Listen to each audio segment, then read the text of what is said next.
Hello, and welcome back to the channel. Today we're going to be going through how I created this look for the Dance Party DreamSnap submission and the build that I came up with to support this.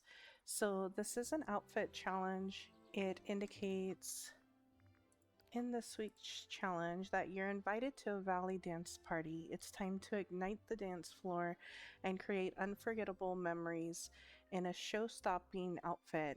The spotlight's on you, so dress to impress.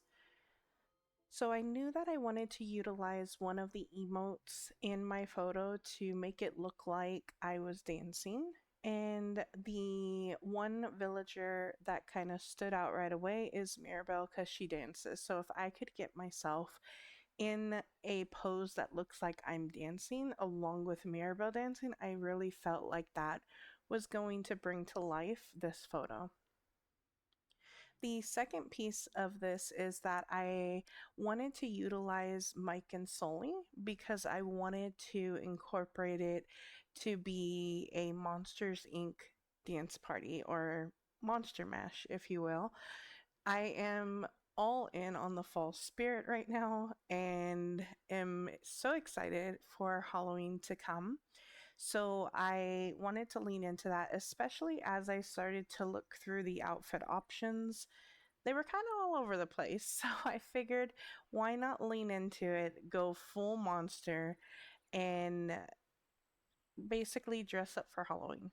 So let's go ahead and go through the tags. So we have lavish, wondrous, modern, and cute. And usually I start out with the top. So the top here, I am sacrificing bracelets for this because I have long sleeves on and cannot wear a bracelet here. But this pink off the shoulder shell crop top just fit the aesthetic that I was going for. So I leaned heavily into the pinks, especially since one of the skirt options was the pink candy laden skirt. And I knew that we had these pink stockings. These aren't max tag, but I figured that I would go pinks. And then with this monster skin, it is purple and like teal. So I wanted to incorporate those as well since we have some purple in the shirt. The coat options were pretty sparse, but we went with the purple bold print jacket to kind of not mirror, but like inverse the colors of our character. And then went with hair that incorporated that purple as well. And my makeup, of course. But we went with that. And then for this hairstyle, I'm actually able to hide a headband in it, and it kind of looks like ears poking out or horns, depending on how you look at it, I guess. But pink bow headband is what I'm wearing. And then for my mask, I have on the Parade Festival mask as well, to just kind of go with the I'm dressing up for Halloween. The earrings that I'm wearing are these lush blue earrings, which kind of blend in when the photo was taken. You can get a closer look there at the makeup that I did for this. Really wanted to make the eyes very catching and appealing, and then we went with purples for our eyes and our makeup as well. And this kind of feathery look really fits in with the colors that I have going on as well. We have on this necklace, the Pink Pearl of Freedom necklace. And on our backs, we have the Elliot's Electric Dragon wings.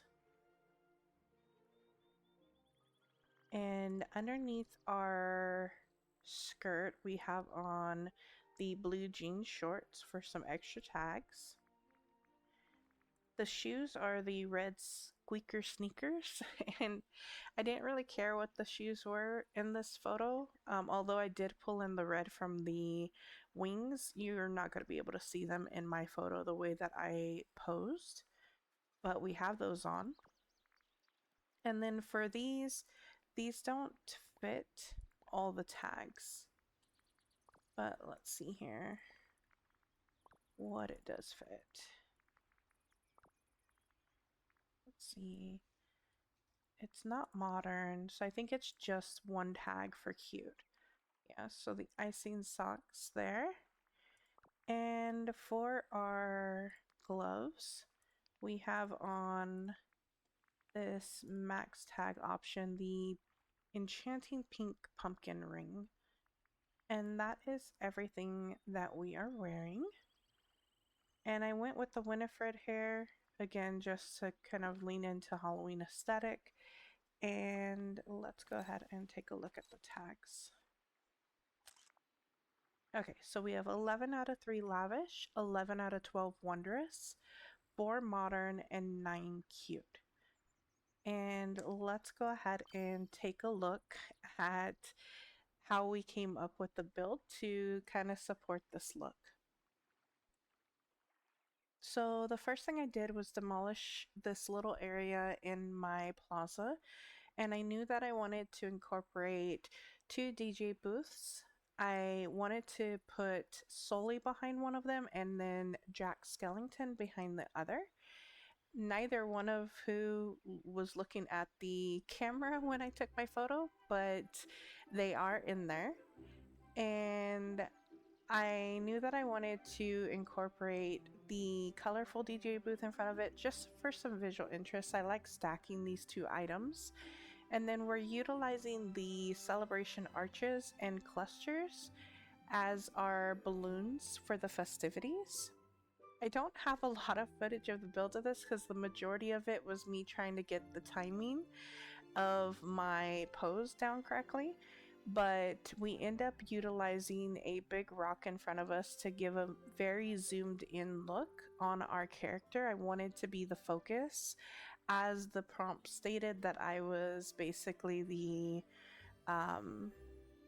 showstopper. The whole focus was on me.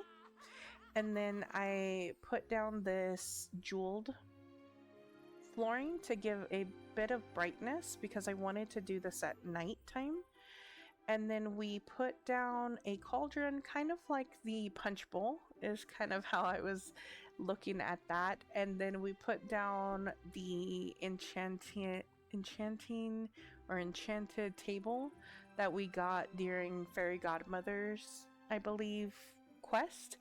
And we faced it to where the carrot cake was showing because that feels more fall-like than anything else on the table. We put down some jack-o'-lanterns, some of those lit up lotuses in the back to basically block it off because I only wanted select villagers in here. We have the trees with the spider webs and the trick-or-treat buckets, which we end up putting the little candy corn lights in between them to break that up. We have the little benches from the Scrooge shop there as well. And this is pretty much my decor, very simple. And then we put in some of these ancient lights. I wanted to go with purple, orange, and green for the Halloween aesthetic, matching those trick-or-treat pails. And this nighttime shot just looks absolutely gorgeous. I do move the lights around a bit, trying to play with the placement of things. I end up keeping them in the middle, kind of behind my character, and then move the balloon arch forward so that it blocks it a little bit more than what we had. Otherwise, the kind of gray base was covering a lot of it. So we do end up pulling those up a little bit. The little lotuses come up as well a little bit later. But this is pretty much the placement of everything that I have here. Very simple build. And then I did put down some of the little blue marshmallows. And this ended up being the shot here. I have my hands up in the air like I'm dancing. We have Donald and Daisy next to each other in their outfits. We have Stitch back there in the background with his little outfit, and I was able to get the Forgotten in here as well.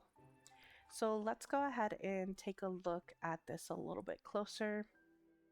So I love that even in its smaller little image here, it's very bright and very colorful. And then when we enlarge it, you can see all those little details. I, again, wish that Jack and Sully were facing forward, but we're just going to act like they're taking requests from people on the side of what the music is. We have a little alien here next to the Forgotten, and funnily enough, we have Mike back here being blocked by the Forgotten's wings, which is really on brand for him. And we are able to catch not only a little glimpse of the moon, but also three little constellations in here, really lending to it being nighttime. We have the lighting back here from the Forgotten lens, and then all this lighting here from those lights that we put back there. And I think that it came out amazing. The amount of effort that it took to get this exact pose. I had her doing the like mouth open pose, and like she's, I don't know, like jumping up in the air or something like this. And if you're not aware, this is the cat pose with Figaro, and we are able to get it to where our hands are up in the air and look like we're dancing. And I absolutely love the way that this turned out. It was not planned on the character placements. I don't have them trapped at all, other than just being trapped in this area, but they all just kind of were in the perfect spots, you know, other than Mike here, who on brand is being blocked. But I absolutely love that we were able to get Daisy and Donald next to each other and Stitch in his little outfit.